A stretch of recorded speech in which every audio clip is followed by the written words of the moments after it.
शिक्षकांना शिकवू द्या, टीईटीची सक्ती नको, पदोन्नती विषयक अन्यायकारक अटी रद्द करा, बीएलओचे काम काढून घ्या, अन्यथा राज्यातील शाळा बंद पाडू, प्राथमिक शिक्षकांचा इशारा।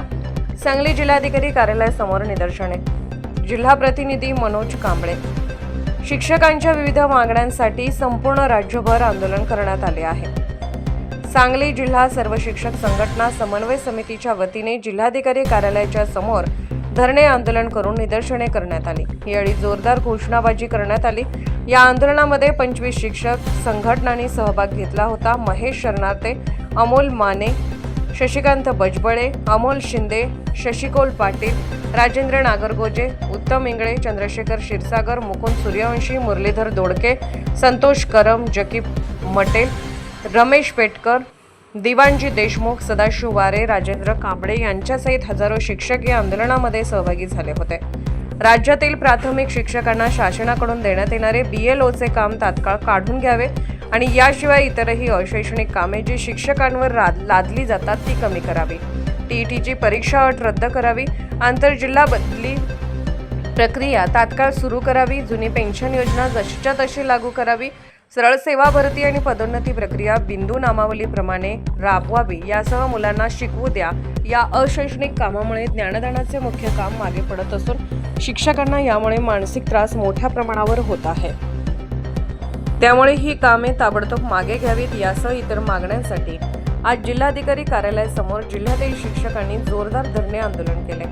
दरम्यान आम्हाला शिकवू द्या अशी आर्त हाक देत शासनाने लवकरात लवकर आमच्या मागण्या मान्य कराव्यात, अन्यथा आगामी काळात राज्यभरातील प्राथमिक शाळा बेमुदत बंद पाडू असा इशारा देण्यात आला आहे। वृत्तवेग न्यूज नेटवर्ककडून मुख्य संपादक गणेश वायदंडे।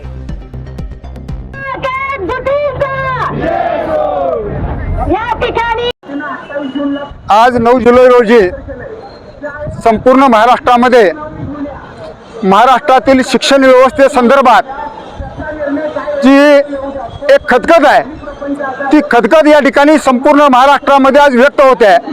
महाराष्ट्रातल्या सर्व शिक्षक संघटना, शिक्षकेतर संघटना, संस्थाचालक संघटना आज महाराष्ट्रामधल्या सगळ्या जिल्हाधिकारी कार्यालयावर या ठिकाणी धरणे आंदोलन करत आहेत। महाराष्ट्रातील सगळ्या प्राथमिक, माध्यमिक, उच्च माध्यमिक शाळा, संस्था या ठिकाणी आज या धरणे आंदोलनामध्ये सहभागी झालेले आहेत। खऱ्या अर्थानं शिक्षकाला शाळेमध्ये शिकवू द्या, शिक्षकाला अशैक्षणिक कामापासून मुक्त करा या मुख्य मागणीला घेऊन आज शिक्षकांच्यावर लादलेली जी टीईटी परीक्षा आहे या टीईटीच्या परीक्षेच्या माध्यमातून जे उद्या अनेक गंभीर प्रश्न या शिक्षण व्यवस्थेसमोर उभा राहणार आहेत। मग तो पदोन्नतीचा प्रश्न असेल, या ठिकाणी मुख्याध्यापक पदाचा प्रश्न असेल, असे अनेक प्रश्न या टीईटीच्या माध्यमातून महाराष्ट्रासमोर उभा राहणार। यातून अनेक प्रकारचे भेदभाव शिक्षण व्यवस्थेमध्ये निर्माण होणार आहेत आणि या सगळ्यापासून शिक्षकांना SIR मॅपिंग असेल, जनगणना असेल, या सगळ्या कामातून मुक्त करा आणि शिक्षकाला फक्त शाळेमध्ये शिकवू द्या। आज पवित्र पोर्टल सारखी पवित्र भरती या ठिकाणी अनेक वर्ष रखडलेले आहे। शासनाने जाहीर केलं होतं 15 तारखेला शाळेमध्ये शिक्षक हजर होतील पवित्रतेच्या माध्यमातून, पण आज जुलै महिना संपत आला, जुलै महिना उजडला तरी सुद्धा आज शाळेमध्ये पवित्र भरतीचं काही शिक्षक आलेले नाहीत। अजून पवित्र भरतीची प्रक्रिया सुरू झालेली नाही आहे असं म्हटलं तर वावगं ठरणार नाही। म्हणजे एकंदरीत एकतर शाळेमध्ये शिक्षक नाहीत, आहे ते शिक्षक जनगणना, BLO वेगवेगळ्या माध्यमातून शाळेच्या बाहेर आहेत आणि विद्यार्थी मात्र शिक्षणापासून वंचित आहे। या बालकाच्या शिक्षणाच्या प्रश्नासाठी, या अनुदानित शाळातील विद्यार्थ्यांच्यासाठी हे आजचं आंदोलन खऱ्या अर्थाने या ठिकाणी घेतलेलं आहे। शासनाने जर आजच्या आंदोलनाची दखल नाही घेतली तर येणाऱ्या काळामध्ये आमरण उपोषण असेल, बेमुदत या ठिकाणी शाळा बंद आंदोलन असेल आणि वेळ पडली तर मुंबई या ठिकाणी बंद करून मुंबईमध्ये चक्काजाम आंदोलन केल्याशिवाय शिक्षक बांधव राहणार नाहीत। एवढंच आजच्या या धरणे आंदोलनाच्या निमित्तानं शासनाला मी सांगू इच्छितो आणि शासनाने लवकरात लवकर जागं होऊन या संदर्भात लवकरात लवकर सकारात्मक निर्णय घ्यावा अशी शासनाला विनंती करतो। धन्यवाद। जवळपास 5000 शिक्षक आज 9 जुलै सांगली जिल्हा शिक्षक संघटना समन्वय समितीच्या वतीनं या ठिकाणी आंदोलन घेतलं गेलं।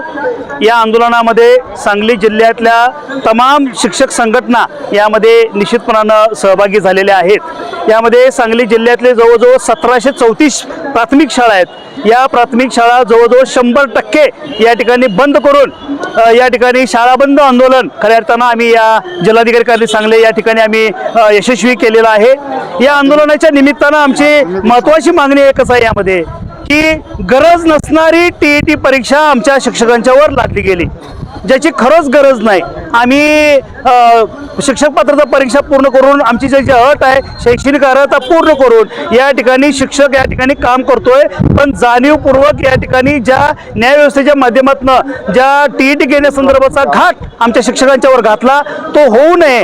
त्याचबरोबरीनं पदोन्नती करण्यासाठी सिनियर शिक्षकांची सिनियरिटी लावून त्या संदर्भाची पदोन्नती घेतली जाते, पण यामध्ये 1 सप्टेंबर 2025चा कोर्टाकडून निकाल आणून त्याच्या माध्यमातून पदोन्नती करण्यासंदर्भाचा जो घाट या शासनानं घातला गेला त्याला आमचा पूर्णपणे निषेध आहे। अशा पद्धतीचं प्रमोशन व्हायला नको आहे असं आमचं स्पष्ट मत आहे। जनगणनेसारखं काम आम्ही करायला नेहमी निश्चितपणानं तयार आहे। यामध्ये या ठिकाणी राष्ट्रीय काम आहे, हे गोंडस नाव जरी तुम्ही आम्हाला दिलं असलं तर त्याच्या माध्यमातून आमची एकच मानसिकता होती, त्या संदर्भाचं निवेदनही आम्ही त्यांना दिलं होतं की आम्हाला साधन सामग्री पुरवा, याच्या माध्यमातून आम्हाला टॅब द्या, याच्या माध्यमातून आम्हाला नेट द्या। या सगळ्या गोष्टी देत असताना सुद्धा त्यांनी फक्त आम्हाला 10 रुपयाची पिशवी आणि 2 पेन याशिवाय दुसरं आम्हाला काही दिलं नाही। यामध्ये खऱ्या अर्थानं आमच्या शिक्षकाकडे मोबाईल नसताना या 11 GB रॅमचा मोबाईल असल्याशिवाय जनगणनेचं काम त्यात ॲप डाउनलोड होऊ शकत नाही, आणि अशा परिस्थितीत आमच्या शिक्षकांनी 25, 30, 40, 50 हजारचे मोबाईल खरेदी केले आणि त्याच्या माध्यमातून जनगणनेचं काम केलं। हे ठीक आहे इथपर्यंत, पण त्याच्या पलीकडे जाऊन शासनानं जो BLOचा घाट आमच्यावर घातला, जे BLOचं काम 1 जुलैपासून 30 जुलैपर्यंत पूर्ण दिवसभर 30 दिवसामध्ये 2,500 ते 3,000 फॉर्म या शिक्षकाला भरायचा आहेत, आणि एकीकडे आमच्या शाळेमध्ये आमची पोरं गोरगरिबांची पोरं आमचा गुरुजी शाळा शिकवायला येतोय याची वाट पाहतोय, आणि आमचा गुरुजी मात्र सगळीकडे फॉर्म घेऊन वाटत सुटलाय आणि या BLOचं काम करतोय। अतिशय खेदाची या पुरोगामी महाराष्ट्रामध्ये अतिशय खेदाची बाब आम्हाला या संदर्भाची वाटते। जर आपण या संदर्भात जर शिक्षकांना तुम्ही शिकवून नाही दिलं तर या काळामध्ये आंदोलनानंतर आम्ही बेमुदत आंदोलन केल्याशिवाय आम्ही राहणार नाही, आणि याची शासनानं दखल घ्यावी एवढीच या निमित्तानं मी विनंती करतो आणि माझी 2 शब्द थांबवतो। सर्व संघटना समन्वय समितीच्या वतीनं आज 1 दिवसाचं जे धरणे आंदोलन करण्यात आलं, त्यामध्ये जिल्ह्यातील सर्व संघटनांचे प्रतिनिधी, सर्व शिक्षक यांनी मोठ्या प्रमाणावर सहभाग नोंदवून खऱ्या अर्थानं शासनाच्याकडं आपलं मागणं मागितलं आहे की आमच्या मागण्या मान्य करा। त्यामध्ये प्रमुख मागणी आमची होती की आम्हाला शिकवू द्या। या संदर्भानं आम्ही आदरणीय जिल्हाधिकारी साहेब यांना निवेदन दिलं। त्या निवेदनावर देत असताना त्यांच्यावर सविस्तर चर्चा झाली। त्या चर्चेमध्ये साहेबांनीसुद्धा खऱ्या अर्थानं शिक्षक हा विद्यार्थ्यांच्या समोर राहिला पाहिजे, त्यानं शिक्षणाचं काम केलं पाहिजे, ही सगळ्यात महत्त्वाची मागणी आम्ही त्यांच्याकडे केल्यानंतर त्यांनी त्याला प्रतिसाद दिला, आणि माननीय मुख्य कार्यकारी अधिकारी यांच्याकडे जे काही मागण्या आहेत त्या मागण्यामध्ये त्यांना ज्या मागणीमध्ये भाग घेता येईल त्यामध्ये त्यांनी निश्चितपणानं सहकार्य करू अशा पद्धतीची भूमिका मांडली आहे। त्याचबरोबर शिक्षक संचालकांनी जे पत्र काढलेलं आहे त्या पत्राच्या संदर्भानं सुद्धा आदरणीय गोसावी साहेबांच्याबरोबर कलेक्टर साहेब बोलतो अशा पद्धतीची भूमिका त्यांनी या निमित्तानं मांडलेली आहे। खऱ्या अर्थानं या मागण्यामध्ये आम्ही कुठलीही आर्थिक मागणी मांडलेली नाही, यामध्ये फक्त आमची एकमेव मागणी आहे की आम्हाला त्या लेकरांच्या समोर जाऊ द्या। ज्या मुलांसाठी आम्ही नोकरीमध्ये आलेलो आहोत, आम्ही ज्या मुलांसाठी काम करतोय त्या मुलांना विद्यार्थ्यांना शिकवण्याचं काम आम्हाला करू द्या, आम्हाला शिकवू द्या, अशा पद्धतीचा आक्रोश या निमित्तानं सर्व जिल्ह्यातील शिक्षकांनी व्यक्त केलेला आहे। त्यामध्ये जिल्ह्यातील बहुतांश शाळा आज 95%पेक्षा जास्त शाळा आज बंद झालेल्या आहेत, आणि महाराष्ट्रामध्ये एकाच वेळेला संपूर्ण जिल्हाधिकारी कार्यालयावर मोर्चा आणि धरणे आंदोलन अशा स्वरूपाचं हे आंदोलन आज सुरू आहे। सांगली जिल्हा प्राथमिक शिक्षक संघ समन्वय समिती, सर्व संघटना, त्यांचे जिल्हाध्यक्ष, सर्व कार्यकारिणी, त्याचप्रमाणे सर्व शिक्षक बंधू आणि भगिनी या ठिकाणी मोठ्या संख्येने जिल्हाधिकारी कार्यालय सांगली या धरणे आंदोलनासाठी जमलेले आहेत। आंदोलन कशासाठी आहे? शिक्षकांच्या मागण्या आणि न्याय हक्कासाठी। आमच्या बाबतीत शासनाने जे कठोर निर्णय घेतलेले आहेत, ज्या काय मागण्या आहेत, TETचा मुख्य विषय आहे, TETची परीक्षा आमच्यावर लादलेली आहे। आमचं मागणं असं आहे की TET परीक्षाच नको, TET परीक्षा घ्यायची असेल तर सर्व स्तरातील शासनाच्या लोकांची सगळ्यांची TET घेतली पाहिजे। खासदार असतील, आमदार असतील, कलेक्टर असतील, सर्व प्रशासनातले जे प्रमुख मंडळी आहेत त्यांची सुद्धा परीक्षा झाली पाहिजे अशी आमची मागणी आहे। नसेल तर आमची परीक्षा घेऊ नका। आणि परीक्षा घ्यायचीच असेल तर तामिळनाडूच्या धर्तीवर त्या संदर्भाची परीक्षा घेण्यात आलेली आहे, त्या संदर्भात परीक्षा घ्या. BLO सारखं काम आहे, SIRचं काम आहे, अशैक्षणिक कामाचा बोजा आहे. शाळेतली सगळी कामं आमच्या शिक्षक बांधवांना करायची. झाडायचं काम असू दे, क्लार्कचं काम असू दे, घंटा द्यायचा असू दे, शालेय पोषणार्थ असू दे, आणि ही कामं सोडून जनगणनामध्ये मे महिन्यामध्ये जनगणना आमच्या शिक्षक बांधवांनी केली. प्रचंड उन्हाचा पारा होता. असल्या उन्हाच्या कडाक्यामध्ये आमच्या बांधवांनी जनगणना केली. काही लोकांना चक्कर आली, पडले खाली. BP शुगरवाले लोक आहेत.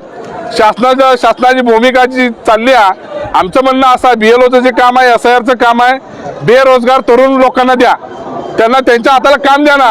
शिक्षक भरती झालेलं नाही, शिक्षक भरतीमध्ये प्रचंड घोटाळा व्हायला लागलाय. व्यवस्थितपणे आम्हाला शिक्षक दिलं जात नाहीत. एका शिक्षकाला 4 वर्ग देतात. मग शासनाचं हे धोरण कसलं आहे संच मान्यतेचं? नवीन संच मान्यता आले ते आम्हाला मान्य नाही. जुन्या संच मान्यतेप्रमाणेच या ठिकाणी शाळा भरल्या पाहिजेत. शिक्षकांना इकडं तिकडं पळवायचं. आंतरजिल्हा बदलीचा सुद्धा मोठा भयंकर प्रश्न आहे. आंतरजिल्हा बदलीचे आमचे बांधव इथून दुसऱ्या जिल्ह्यात जाणार आहेत आणि तिकडून इकडे येणार आहेत. त्यांच्या हाल अपेक्षा होत आहेत. गेली 4 वर्ष झाला आंतरजिल्हा बदल्या नाहीत.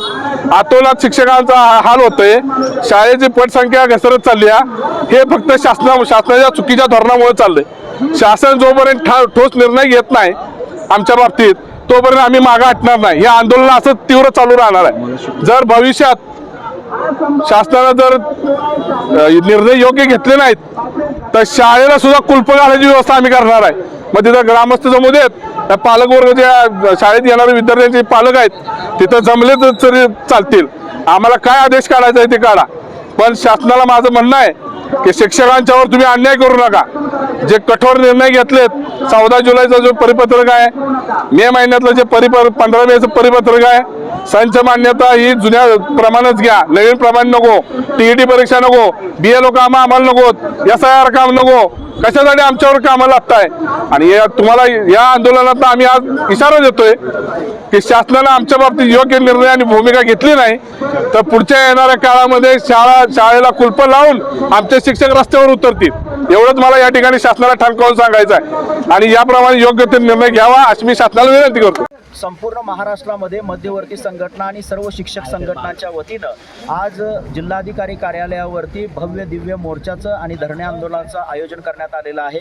या ठिकाणी सांगली जिल्ह्यामध्ये सुद्धा संपूर्ण जिल्ह्यातून या ठिकाणी सामूहिक रजा टाकून शिक्षक या ठिकाणी धरणे आंदोलनामध्ये सहभागी झालेले आहेत. आत्ता या ठिकाणी सांगली जिल्हाधिकारी कार्यालयासमोर भव्य दिव्य धरणे आंदोलन अतिशय उत्तमरित्या पार पडलं. याच्यामध्ये आमच्या सर्वात महत्त्वाची मागणी म्हणजे या ठिकाणी TET परीक्षेसाठी आपल्याला सर्वोच्च न्यायालयानं 28 ऑगस्ट 2028 पर्यंत मुदत दिलेली आहे. आमची महाराष्ट्र शासनाला विनंती आहे की TET परीक्षा जी काही इतर 2 राज्यांनी जसं स्वतंत्र परीक्षा सुरू केलेली आहे तसं महाराष्ट्र शासनानं सुद्धा कार्यरत शिक्षकांची स्वतंत्र TET परीक्षा घ्यावी.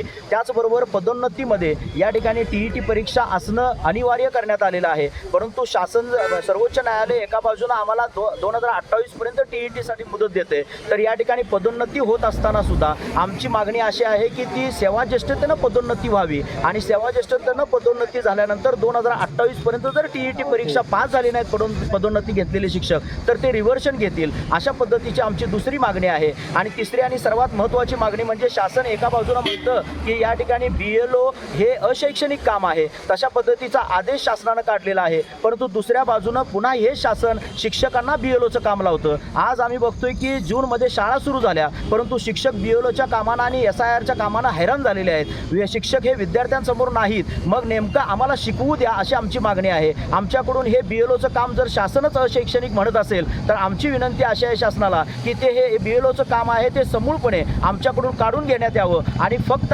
आम्हाला शिकवू द्यावं. एवढीच आमची महत्त्वाची मागणी आहे.